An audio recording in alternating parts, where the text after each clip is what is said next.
15 years ago, I was chasing a dream that never really chased me back. I wanted to be a stand-up comedian. I wasn't great in school, but I could make people laugh. And I thought that was enough. It wasn't. Instead of fame, I got years of empty rooms, awkward silence, and 5-minute sets that went nowhere. Still, I kept going. That's what the grind does to you. It convinces you the next show might change everything. One night, I got a shot. A real competition. 5 hours away, $1,000 prize, and actual comedians judging. This felt like my moment. The problem? I had a terrible car and an even worse sense of direction. Somewhere along the drive, I got lost.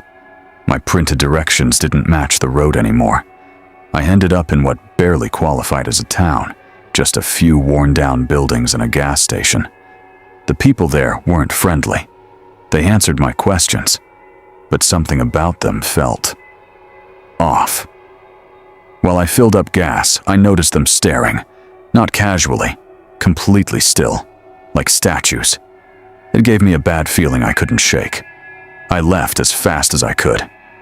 About an hour later, deep on an empty road surrounded by nothing but trees, I heard a loud crack. My car jerked violently. When I got out to check, my stomach dropped. Both front tires completely destroyed, not punctured, filled with nails. And just as the sun disappeared, headlights appeared behind me and stopped.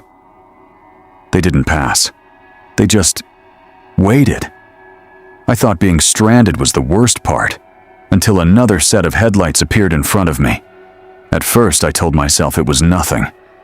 Maybe someone stopping to help. Maybe a coincidence. But deep down, I knew better. The headlights behind me stayed still for minutes. Then slowly, they started moving closer. Before I could react, another vehicle pulled up in front of me. Now I was trapped. The car behind parked close enough to blind me with its lights. I couldn't see who was inside. My heart was racing, but I stayed frozen, hoping they'd just drive away. They didn't. The vehicle in front. A beat-up white pickup truck, the same one that sped past me earlier. Doors opened. Before I could think, there was a violent bang on my window. I turned and instantly recognized him. One of the men from the gas station. His face was emotionless as he yanked at my door handle. Locked. He started slamming the window harder. Another man moved to the passenger side, doing the same thing. I yelled, but they didn't respond, just grunted, like they didn't even understand me. Then suddenly, the man at my door stopped. He just stood there, staring at me, completely still. And then, he started screaming, not yelling, not shouting, screaming, loud, animal-like. That's when something in me snapped. I didn't think, I just reacted. I threw the door open, knocking him down, and ran straight into the woods. But I didn't go far. I dropped to the ground just inside the trees and waited. Moments later, I heard footsteps. They ran right past me. They thought I kept going. I waited until the footsteps faded, then realized I still had to get back to my car, and they could return at any second. The moment it went quiet, I didn't waste time. I got up and ran back to my car, grabbed my bag and phone, and took off down the road without looking back.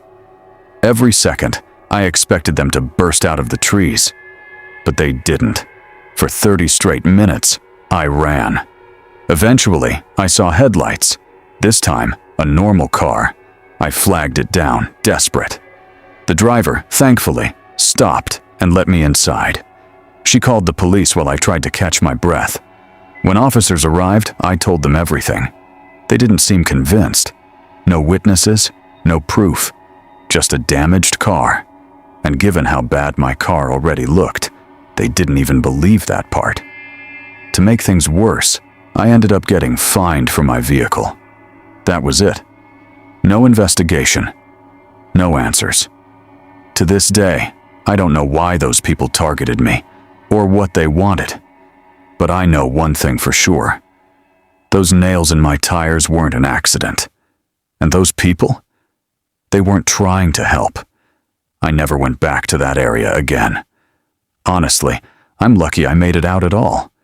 Because if I had stayed in that car, even a minute longer, I don't think I'd be here telling this story. And as terrifying as that night was, it still wasn't the most disturbing thing that's ever happened on a quiet countryside road.